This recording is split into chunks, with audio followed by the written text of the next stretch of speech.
क्या आपने कभी सोचा है वाराणसी क्यों अमर है? क्यों कहा जाता है कि यहाँ मृत्यु नहीं मोक्ष मिलता है? क्यों इस नगरी के स्वामी स्वयं विश्वनाथ शिव कहलाते हैं? क्यों हर जीव की अंतिम यात्रा यहाँ समाप्त होकर अनंत की ओर बढ़ जाती है? काशी के कण कण में बसते हैं विश्वनाथ, यानी विश्व के नाथ। यह केवल एक नाम नहीं बल्कि एक गहन दर्शन है। यह उस परम चेतना का प्रतीक है जो ब्रह्मांड के हर अणु में व्याप्त है, जो समय और स्थान से परे है। विश्वनाथ वह ऊर्जा है जो सृष्टि के हर रूप में प्रकट होती है और फिर भी अपने निराकार निर्गुण स्वरूप में स्थित रहती है।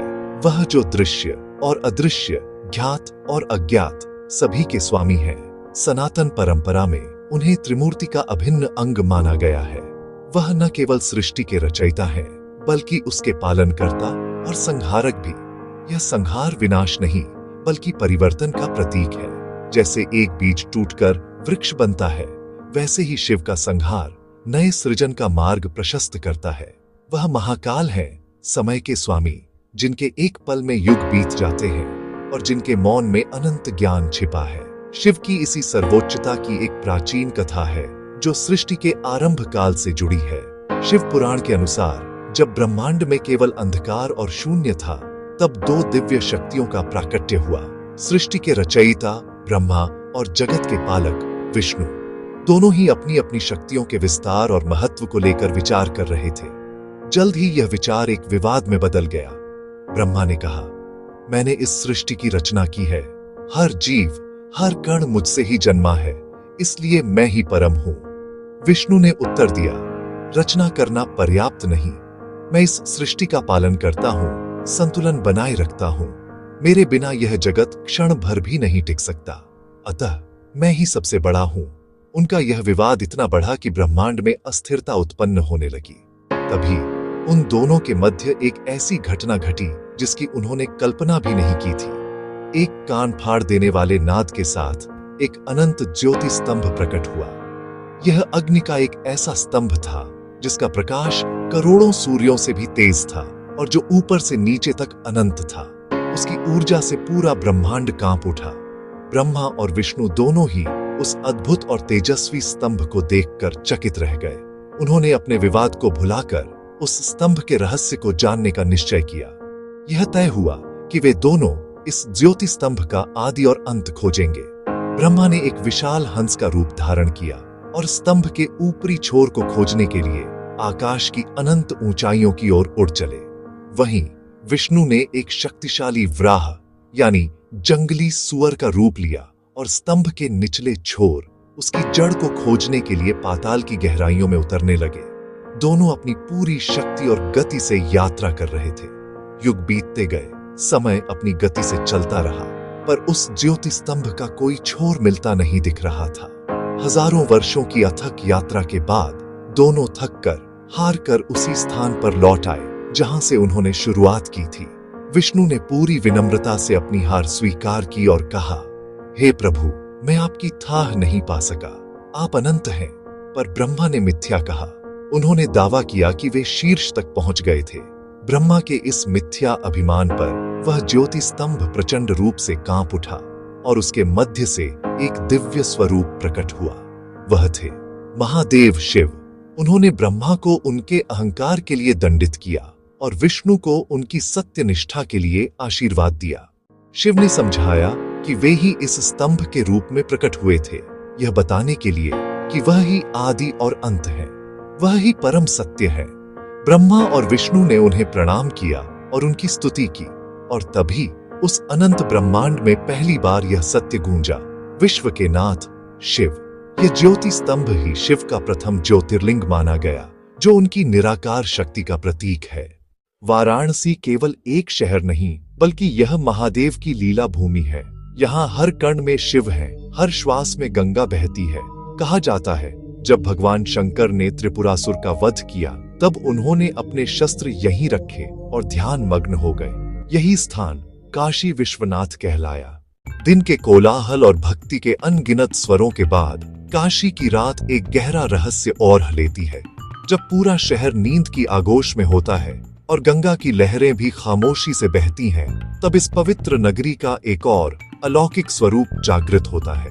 पर क्या आप जानते हैं कि इस शांत अंधकार के पीछे एक ऐसी शक्ति छिपी है जो कभी नहीं सोती?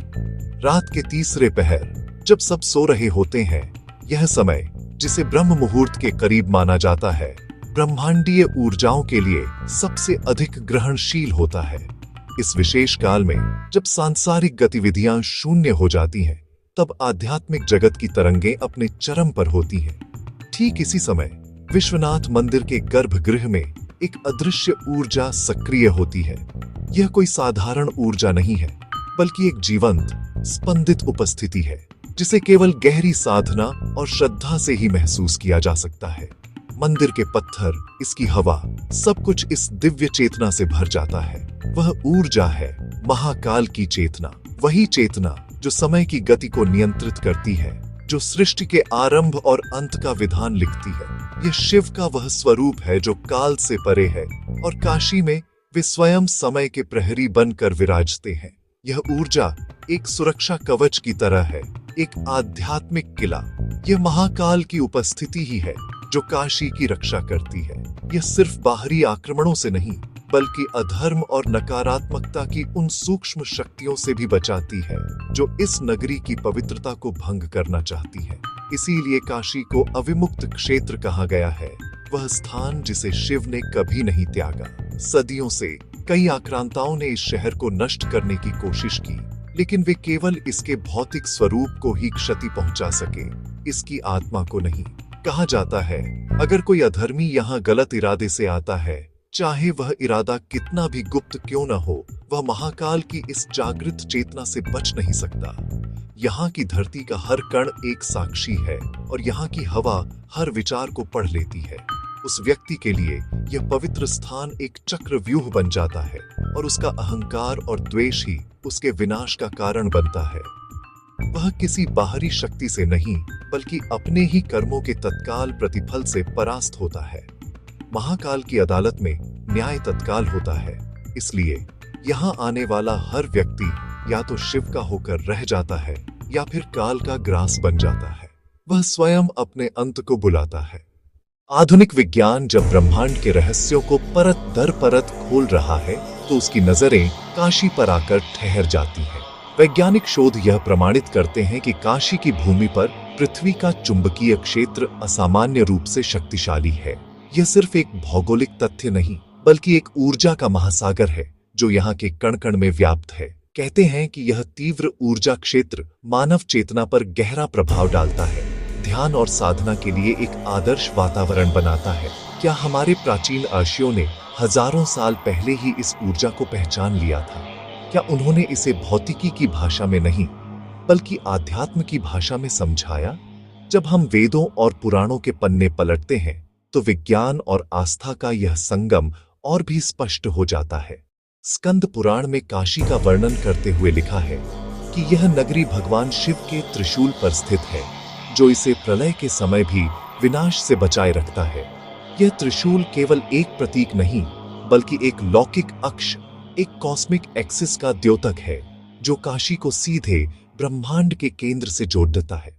वेदों में इसी सत्य को और सरल शब्दों में कहा गया है, जहां गंगा बहती है और शिव स्वयं स्थित है, वह भूमि जन्म मृत्यु से परे हो जाती है।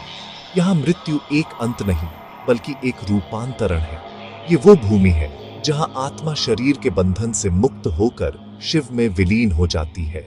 इसे ही मोक्ष कहते हैं, जीवन के परम सत्य की प्राप्ति। तो क्या काशी का रहस्य इसी ऊर्जा, इसी विश्वास और इसी दर्शन में छिपा है? क्या यही कारण है कि यहाँ समय की धारा एक अलग ही गति से बहती है? यहाँ घड़ी ढिया नहीं, बल्कि चेतना के स्तर समय को मापते हैं। यहाँ आकर लगता है कि समय रुकता नहीं, बल्कि अनंत में विलीन हो जाता है, और मृत्यु भी अमृतत्व में बदल जाती है।